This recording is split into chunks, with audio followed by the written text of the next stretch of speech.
All right. Episode 38. Cash me outside. How about that? All right. So, oh man, you're starting with that. All right. Episode 38. We're back. And Alex just learned what the Cash Me Outside girl is after 4 years of it being around. Yeah, I passed on some things in life, and so now I'm sitting there going, how are people getting rich and people aren't listening to us? I guess we're too intelligent for them. Indeed, we're not cashing anybody outside. What does that even mean? What? I mean, what? I don't even understand what you just said. Are you saying the audience are a bunch of hoes? Oh, man. And have you ever noticed that Dr. Phil sounds like Mr. Mackey? Wow. And that's how we're going to lead into Game of Thrones.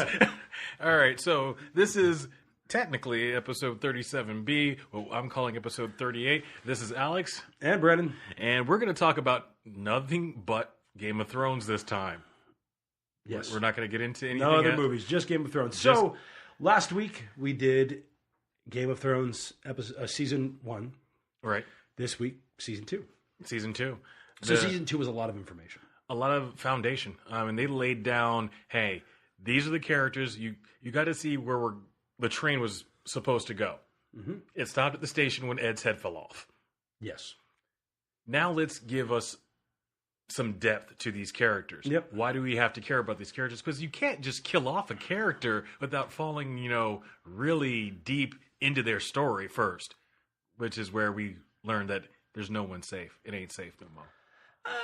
I think there are some plot armor characters, but that doesn't kick in until season 7. No, but you can definitely see that the foundation of... Yeah, nobody was safe in the first couple of books or seasons. Yeah. So, since it ain't safe no more, what was it on season 2 that got you? And I have mine. It has nothing to do with the story. Well, it has to do with the story, but it has nothing to do with a pivotal moment where I go, wow, they're really telling this amazing story. It opens with Sandor Clegane, or the Hound, beating the crap out of some dude for Joffrey's name day. Yeah. Which, in the world of Game of Thrones, that's the birthday. But he's beating the crap out of some dude in Attorney for Joffrey's name day, and then you have one of what I feel like is one of the worst deviations from the book, the drunk night. Yes. Yeah, so you get your first real big deviation. Minus the fact that this entire season really isn't about a different story, but we're not going to get into how far the book deviated on season 2 versus book 2. We're supposed to be talking strictly about what happened in the show. That's a reminder for myself. Yeah. So we get into that, then and that kind of, I was already hooked, but watching the story between Arya and Gendry, while they're, because you got to remember, this was them, they just left King's Landing. The Gold Cokes were going around killing all of the Baratheon boys. The Baratheon bastards were all being killed. They were all being killed. And then Gendry, who is a Baratheon bastard, is with Arya, who nobody knows is alive because she's pretending to be a boy named Ari. Who gets picked up by who becomes the wine boy or what? The cupbearer. The cupbearer for Tywin. That was a good, solid. There was some good acting in that. There was a lot of good moments. You're like, is she gonna end up getting found out? Is she gonna end up getting found out? Now, for me, season 2, when you have little jars of green fluid and seeing how much of that and what it can do, and the Onion Knight going, wait a minute, something ain't right here. That was an amazing scene. Mm-hmm. That was the final scene. That was the second to last season episode in season 2, and but I think blew my mind. But no, that for real, that was for me. That's where I realized they're putting some production level into this. I was impressed. I was not expecting that big, especially going from book to the actual show. I thought they were going to half step on that whole situation and not really bring it to its full. No, there was green fire everywhere, and the Hound, and that whole scene was. I was impressed. That was when I was like, okay, you guys have me for life now. Because if you can pull off this scene, you can pretty much pull off anything else. And I won't be affected by dragons showing up at this point. So, for me, okay, so what do you think the decision that affected the rest of the season was? It came at the very end for me. When I still call her Lady Stoneheart. When she went through and Brienne of Tarth going through and starting her trek with Jaime. I think that was where I was like, this is where things are going to change. Again, another error, I wouldn't say that was made, but the trade-off for Jaime for the daughters was kind of like, well, this is where, again, we're going to fail epically. Mm-hmm. And I think that was my point. It happened at the very end of this season, of the second season. It wasn't anything before it was another Catelyn Stark decision that screwed a lot of things up, because with Jaime as a captive, nobody, like, when Tywin got there, he may have done, it may have changed some things, but I don't want to sit there and look at Catelyn Stark being the reason why everything goes wrong within. It's actually, she had one of the smartest pieces of advice that whole season. When Robb was trying to send Theon back to Pike on the Iron Islands and sending her to Renly, which the Baratheon brother thing was awesome, awesomely portrayed, especially the shadow baby. That'll get. We'll get into that. Yeah. We'll get into the shadow baby in a minute. That was again another scene where I was like, whoa. She said she was trying to talk Robb out of sending Theon up to Pike. Up to Pike. The one good thing that came out of it was Tyrion did convince Cersei to let Eddard's bones go, so Littlefinger brought him up to Renly's tent, and that whole thing. But I thought everything was portrayed very well for the storyline, and I was honestly more impressed with season 2 than I was with 1. Because with some deviations, or a lot of deviations, you got a chance to see the directors are making their own choices. They're making their own version of the story. And as much as it may not follow the books exactly, it was still entertaining. So for me, season 1 was pretty much just looking at the first book and going, how close can we get? Season 2, they started telling their own story loosely around what George R.R. Martin had laid out for them. Shadow Babies is where I start going, not how I imagined it going from the book, but is exactly what I imagined going forth. And Melisandre, I thought, was a good foundation character for the season. Oh yeah, you get a chance to meeting her and Brienne of Tarth were some of the more pivotal characters that lasted throughout the next. And in all honesty, you have to say we have to throw season 2 out to the ladies, because this was a very female-driven season. Because between Catelyn, Brienne, Arya, Daenerys. It was really about what they were doing. Oh, of course, you can't forget about Cersei, man. She was, man, all the things that went on with that, and dealing with her son. Even she even had hatred towards her son, and explaining, like, this guy, he's bad news. But let's talk about the best character introduction and the most important character to be introduced in season 2. See, you're going to take it way more seriously than I will, because you're Mr. Mythos on this whole thing. But I love the introduction of the Onion Knight. I was going to say Sir Davos was. That's the most pivotal, because that leads us straight into the next season. But for me, Sir Davos was I loved his character. The way they portrayed him, I was like, the actor did a fantastic job. He did a great job, because you go, this guy is really bad, but man, he is so good. And his interactions with Melisandre, I wanted to see more of who's going to get tempted first to either stop burning people and stop burning everything, or, hey, you know what, burning something's kind of cool. The season where the Maester tried to poison Melisandre was really cool to watch. Yes. Like, don't. Okay, here, toast some wine. I'm going to poison you, and somehow that backfired on me. And Theon turned prick real quick, which I had issues with. I mean, it happened in the book the same way. Yeah, but not as it didn't come across as strong. Except Asha versus Yara. Yeah, and that's what I was going to get into. The big deal of the salt wife on the boat versus, just a casual. He's banging the captain's daughter and leaves. And she doesn't make a big deal about it, but in the book she does. Which is where I get into this. The deviations made things a little bit more far-fetched for me, as far as, especially with the Greyjoys. They really kind of downplayed them and not made them as The fact that Lamy didn't die the way he did in the books was kind of disappointing. Mm-hmm. Not that I'm like, oh, character death, great, yeah, let's. But in the books, I think it was a little more because you have Gendry, Arya, Hot Pie, the toddler kid, Yeah.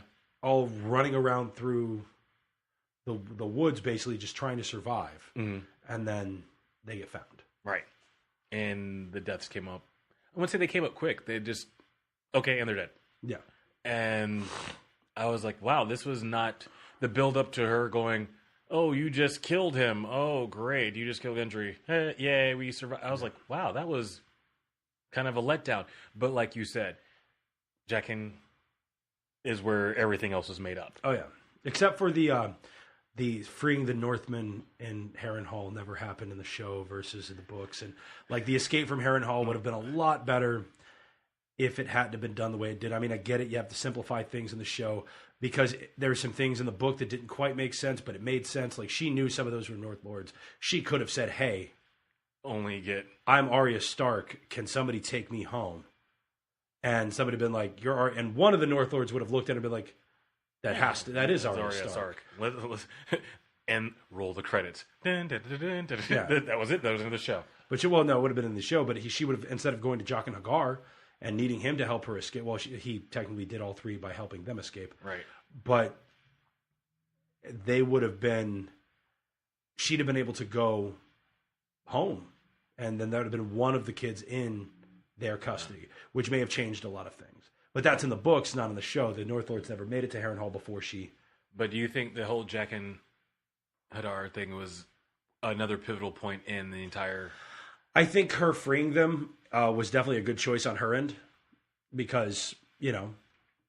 And it showed that she was still a little kid because she could have had Tywin right then and there. Mm-hmm. Out of her 3 wishes or three kills. But she was thinking the tickler because he was going to torture my friend and he's evil. And then... instead of the people that were directly affecting her, it was just the one guy who was directly affecting her. Yeah. Or who saw her, you know, get him now because he's going to go tell Tywin, you know. Yeah. And then Tywin, after he left, like, you know.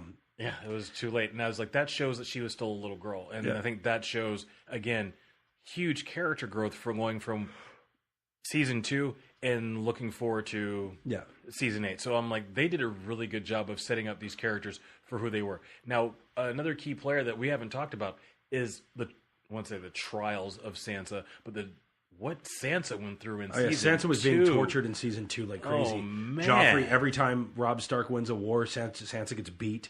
It was bad. And the conversation between Cersei and Sansa during season 2 that laid down... There's a moment where you start remembering that Cersei is still... There's still a person deep underneath all that just evil. I thought those two conversations... When she was ready to kill her and Tommen on the throne. All because they thought that, hey... If this guy gets through, we're all dead. We're all dead. And she's right. If you look at Stannis Baratheon, he would have killed every pretender. He would have left Sansa, knowing Sansa was captive. Right. He would have been on the lookout for Sansa. He had met her. Right. And then, talking about people on the lookout, the Hound, he came through. He left. Tried to take Sansa with him. Yeah. That was a good kind of adaptation. But now that at that point is when the Hound started growing on me, and it wasn't until season 3 that I really was like, yeah, Hound. And then, you know, it took that long. I was saying, yeah, Hound. Hound was cool then, but like when in season 3 when he teams up with Arya, that's when you're like, you really get to know the Hound. Yes. Like the Hound, during the situation, what was going on with Sansa, the Hound was there to kind of, he never struck her. He never, you know, he was always very, like, he was mean to her, but not in a way of maliciousness, more of he's a hard man who lived a hard life. And you need to wisen up. I think a lot of the things that I was seeing, which is where I go, the actress who was playing Sansa, I don't think she had her feet settled in who Sansa was yet. No, she's got it by now, but yeah, definitely not then. Season 2, she seemed too old to be getting fooled by some of the things, and I think that was the difference. Well, she was always a naive girl. That was the character. And she looked older than what the character was supposed to be. I think that was her... Yeah. Coming from the books, that was my hardest pill to swallow when it came to that. Any other characters that really came through and shined for you? Tyrion. Tyrion showed off. Yeah, Season you got 2, to know how tactfully figuring out Cersei's plan for Wildfire, using Lancel Lannister's new relationship with Cersei against him. Bronn, of course, became a fan favorite. And then, of course, how could I get about the man who owns majority of the information in all Varys. Varys. Oh yeah, when he found out about Shay, you're like, oh, is this this gonna it? die? Like, is he gonna Like- betray her? But then you find out he's pretty loyal to Tyrion. Very. And the fact that when he found out that he got told one of the 3 different stories to see if He was like, well played. well played. I was like, Littlefinger got mad, but Littlefinger Cersei got mad, but then he was just like, bravo. yeah, I was like, this guy, my interest towards him started rising because I was like, this guy, you can't trust him, but you trust him and you love him because you're like, if he's going to backstab you, it's going to be in such a way that you go, oh, I'm dying. Oh, yeah, that was a good backstabbing. yeah. Because in season 1, while he's talking to Eddard and when he's doing all the things he's doing in season 1, you're like, oh, who is this guy? Like, is he good? Is he bad? Is he? And you start to learn that Varys isn't all bad. He really isn't bad. He's not bad. He's just he's a spy. in a proper spy with all his little sparrows all over the place. His little birds. Little birds. So I mean, it's season 2 was, like I said, was a lot. It wasn't like season 1 where you can dictate. I mean, you can dictate everybody's decision. Each side had a decision that they made that changed everything forever. So for Renly, it was being a petulant child. Okay. Had he done what the law dictates, which would be his brother would be king, all of those Highgarden troops would have fallen in line with Stannis. Right, but at that same time, he had the bigger army. Right, but that's not what law dictates. No. So had he I'm done not basing it off of law. I'm just Yeah. going. You can see where he was pompous for a reason. When you go up to your older brother and you're like, dude, you can't handle this. I can. Yeah, but you didn't know what he had, and then that army didn't mean nothing to him. Yeah. But imagine the Tyrell and Baratheon unification, and Renly had already agreed to helping Robb Stark, because Robb Stark wouldn't have been king of the North if Stannis would have been like, yeah, just you can keep being Lord, just recognize me as your king. And Robb would have been like, all right, Let's do this. I didn't want this anyway. And you were your brother was my dad's best friend, so I'll gladly go to war with you. Now you have the unification of the Baratheon army, the Tyrell army, and the North army. And the Battle of Highgarden, or the Battle of Blackwater would have, yeah, sure, they'd have lost the navy. Yeah. And then when Arya wasn't there, everybody would have been put to death until they figured out who it was. And, it was an interesting way to piece it all together, to know that Renly caused his own death. Yeah. Renly's petulance, because Eddard wouldn't have backed him. No. Eddard I would have to agree with you on that one. Renly wouldn't have backed him. Not Renly, but Eddard wouldn't have backed Eddard Renly would- because that's not what honor dictates. He would have backed Stannis. Right.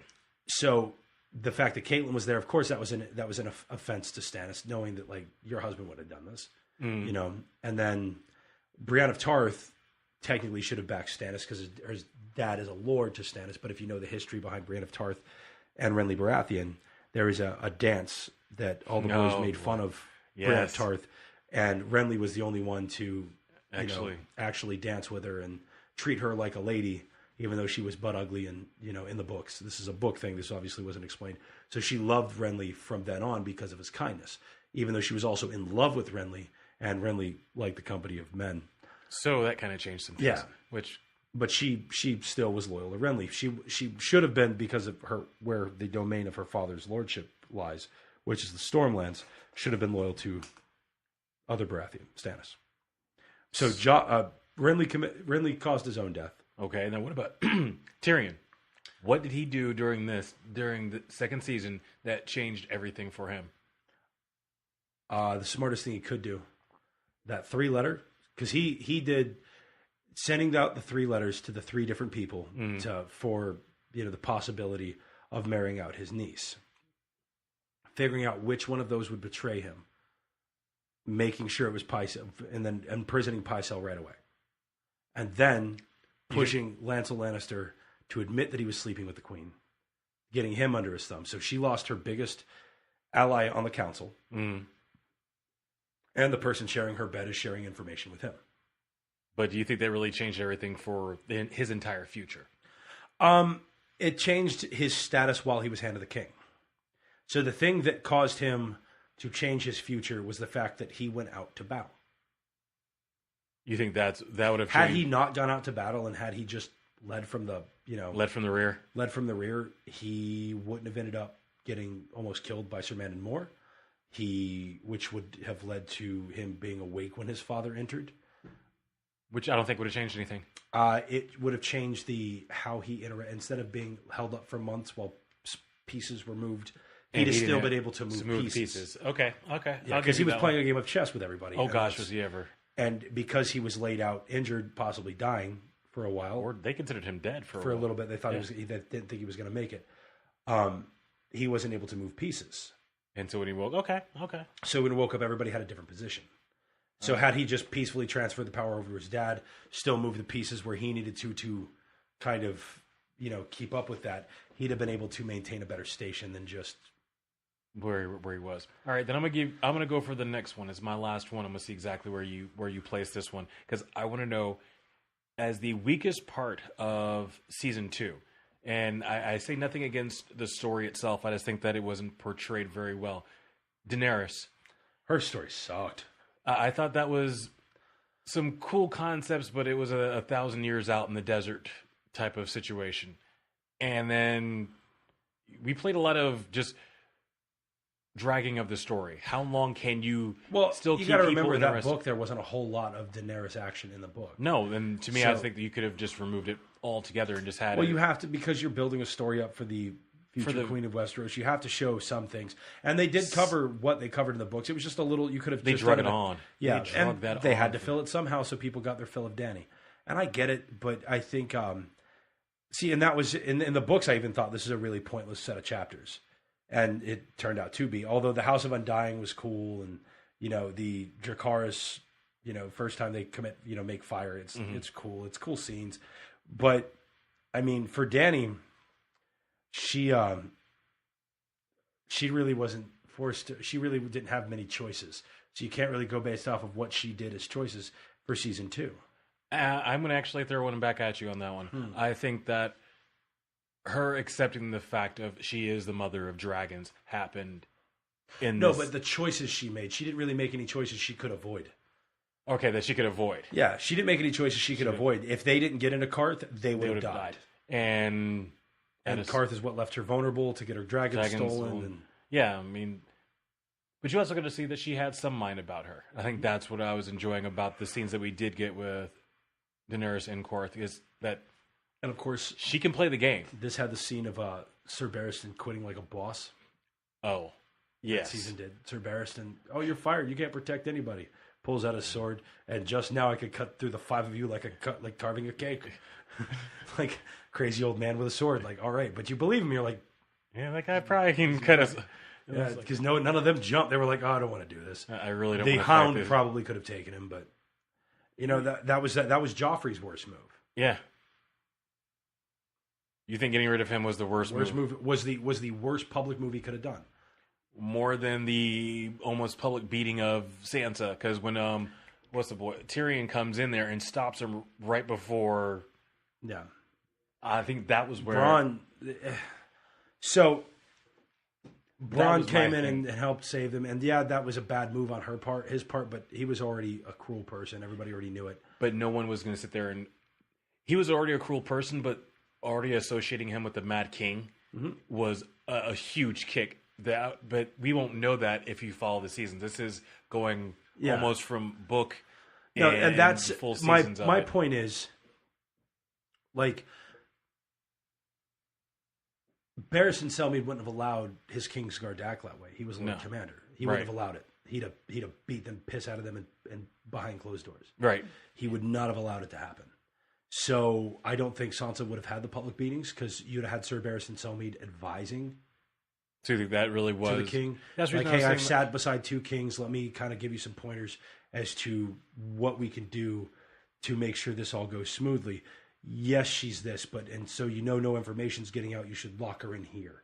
That way she doesn't keep her locked up. Make sure she doesn't, feed her. Make sure she's comfortable, but don't let her out. No information gets in. He'd have advised him something like that to, smooth things over. And when the city was being under siege, you'd have had Sir Barristan Selmy there, who was a seasoned battle commander who had fought in wars. Yeah. Nine-Penny King War, the Brotherhood, wars. And would have changed some things. Yep. So, overall, last wrap-up of Season 2. Not as good as Season 1, but definitely good. Definitely good. So, the ranking right now is still Season 1's above 2. Correct. So, because we're going to rank them as we go through them. Yep, Season 1 is above 2. Definitely. Okay. So, that pretty much knocks it out for Season 2. So, now we have to go ahead and squeeze in a double somewhere. So, I say we hit it up 3 and 4 all at the same time because we have to get caught up before we... for 5 and 6 and then 7 by itself because there's some gripes. Oh, I have gripes in 6. Oh, I do too, but... My gripes come bigger in 6 and 7. I have gripes in 5. I can see some, but not as bad as 6. Not a lot, but I have... My biggest gripe is what happens at the beginning of 6. I will have to disagree with you on that part. Because what happens at the end of 5 is so very important and is not finished in the books yet.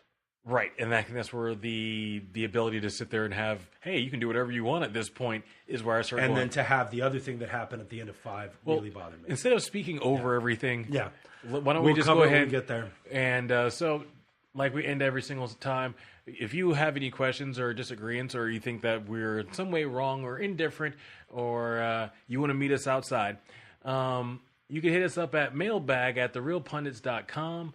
And you can find me at ANA Real Pundit on Twitter. And go ahead. I'm at Brand Real Pundit. And if you want to hit us up, hit us up. And until next time, we'll be getting into hopefully Game of Thrones in one try if we don't get caught into some other movie stuff first. But hey, that's what we're here for, is to talk about movies. And on that note, like always, bye. Peace.